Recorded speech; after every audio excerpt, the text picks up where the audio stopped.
दोस्तों आज हम बात करेंगे एक ऐसे विषय के ऊपर जिसको लेकर हर किसी के मन में कोई ना कोई सवाल अवश्य रहता है, पर कोई भी इसके विषय में खुलकर बात करना पसंद नहीं करता है, कोई भी इसके विषय में खुलकर पूछना नहीं चाहता है। जी हाँ, मैं मैस्टरबेशन अर्थात हस्त मैथुन की ही बात कर रहा हूँ।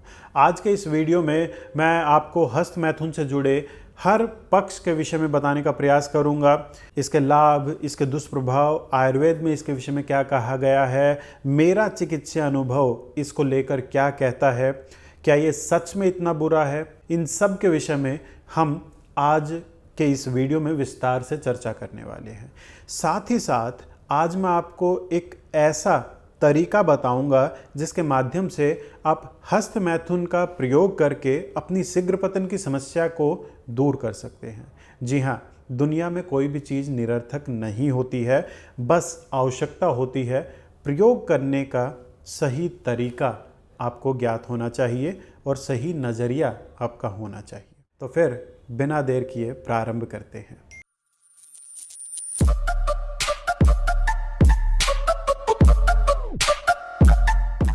नमस्कार दोस्तों, मैं डॉक्टर रोबिन शर्मा आप सभी का स्वागत करता हूं। तो चलिए सबसे पहले हस्त मैथुन के दुष्प्रभावों के विषय में बात कर लेते हैं। साथ ही साथ हम ये भी जानने का प्रयास करेंगे कि आखिर हस्त मैथुन किस अवस्था में जाकर बीमारी का रूप ले लेती है। उसके बाद आयुर्वेद में हस्त मैथुन के विषय में क्या कहा गया है उस बारे में भी आपको मैं जानकारी देने का प्रयास करूंगा, और साथ ही साथ मेरा चिकित्सा अनुभव इस विषय को लेकर क्या कहता है वो भी मैं आप सभी के साथ साझा करूंगा। इन सब के अलावा हम हस्त मैथुन के लाभ क्या हैं वो भी जानेंगे, और सबसे अंत में इस विषय पर हम बात करेंगे कि आखिर किस प्रकार हस्त मैथुन का लाभ उठाकर इसकी सहायता से प्रीमैच्योर इजैकुलेशन अर्थात शीघ्र पतन की समस्या को दूर किया जा सकता है। तो चलिए पहले दुष्प्रभावों की बात कर लेते हैं। दोस्तों, आप लोगों ने कभी ना कभी ये बात अवश्य सुनी होगी कि अति सर्वथा वर्ज्येत। अति किसी भी चीज़ की हो उससे बचना चाहिए। और आज मैं आपको हस्त मैथुन के जो भी दुष्प्रभाव बताने वाला हूँ वो सभी दुष्प्रभाव केवल हस्त मैथुन की अति करने पर ही उत्पन्न होते हैं। अब आप लोगों के मन में ये सवाल उत्पन्न होगा कि आखिर हमें ये कैसे पता लगेगा कि हम हस्त मैथुन की अति कर रहे हैं। तो दोस्तों, हस्त मैथुन का जो सबसे नकारात्मक प्रभाव होता है वो हमारे मस्तिष्क के ऊपर होता है।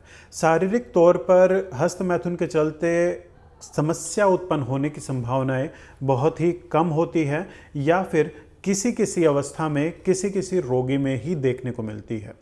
दरअसल किसी भी प्रकार का सेक्स हमारे मस्तिष्क में डोपामिन और सेरोटोनिन नाम के हार्मोन का स्तर प्राकृतिक रूप से कुछ समय के लिए बढ़ा देता है, और बार बार इस क्रिया को करने पर हमारे मस्तिष्क को उन दोनों की ऐसी आदत लग जाती है कि ना चाहते हुए भी बार बार इसे करने की इच्छा मन में उत्पन्न होना प्रारंभ हो जाता है, और इसके परिणाम स्वरूप दैनिक दिनचर्या के कार्यों में बाधाएं उत्पन्न होना प्रारंभ हो जाती हैं। अपने रोज़मर्रा के कार्यों में ध्यान नहीं लगा पाते।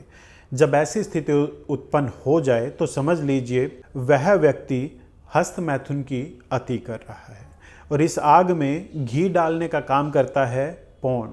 जब इन दोनों का संयोग होता है अर्थात हस्त मैथुन और पौंड, जब इन दोनों का संयोग होता है तो इतनी अधिक मात्रा में डोपामिन और सेरोटोनिन हमारे मस्तिष्क में उत्पन्न होता है कि प्राकृतिक तौर पर शारीरिक संबंध बनाने में उतना डोपामिन और सेरोटोनिन हमारे मस्तिष्क को नहीं मिल पाता, जिसके चलते प्राकृतिक शारीरिक संबंध कम आनंददायी अनुभव होना प्रारंभ हो जाते हैं, और इसके परिणाम स्वरूप इच्छा में कमी आना, तनाव में कमी आना जैसी समस्याएं उत्पन्न हो जाती हैं।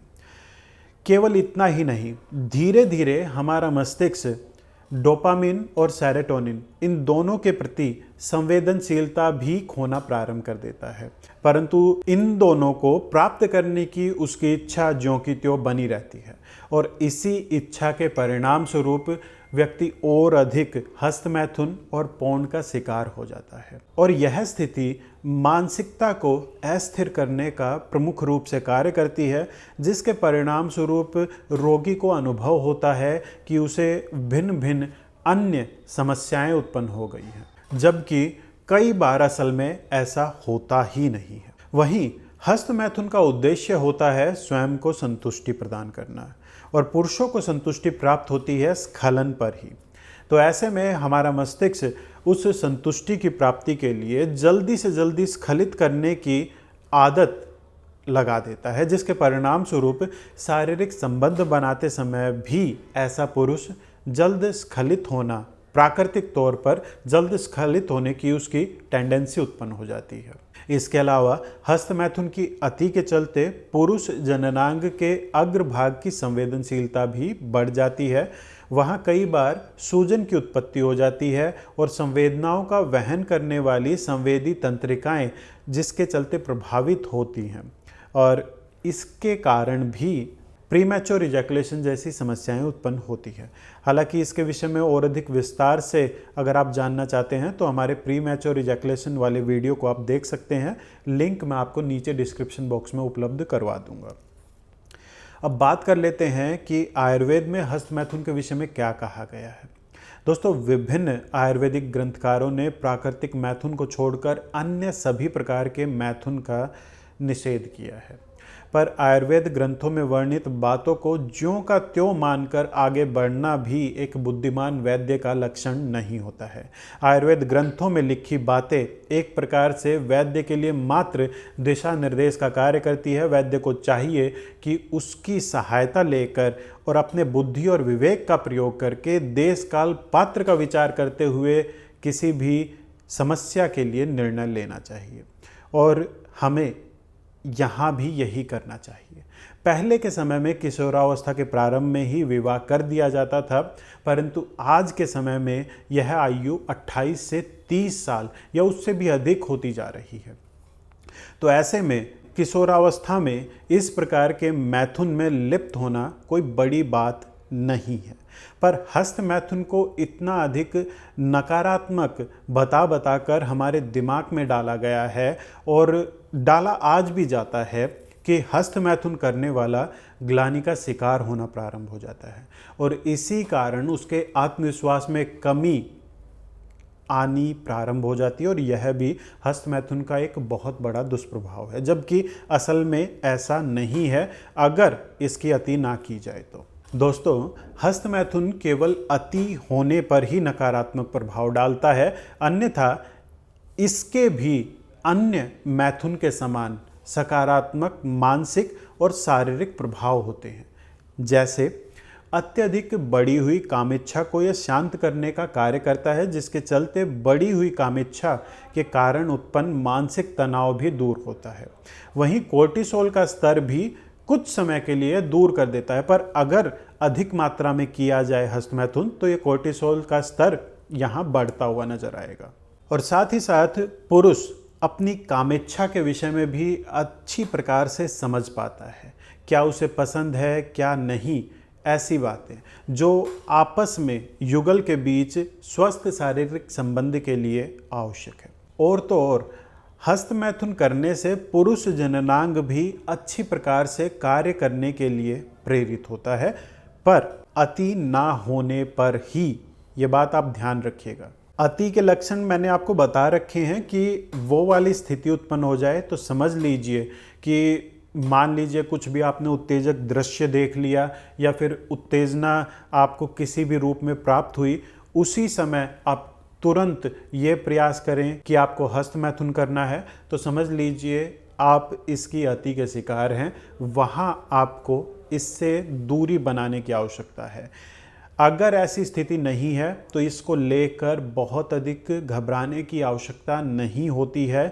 किसी भी प्रकार का नकारात्मक प्रभाव साधारण तौर पर नहीं होता है हस्त मैथुन के चलते, अगर अति ना की जाए तो। अब बात कर लेते हैं कि आखिर इसका लाभ किस प्रकार उठाया जाए। हस्त मैथुन का लाभ उठाकर शीघ्र पतन की समस्या को किस प्रकार दूर किया जाए। दोस्तों, एक तकनीक है स्टार्ट एंड स्टॉप टेक्निक। इसके माध्यम से आप शीघ्र पतन की समस्या को बहुत हद तक दूर कर सकते हैं।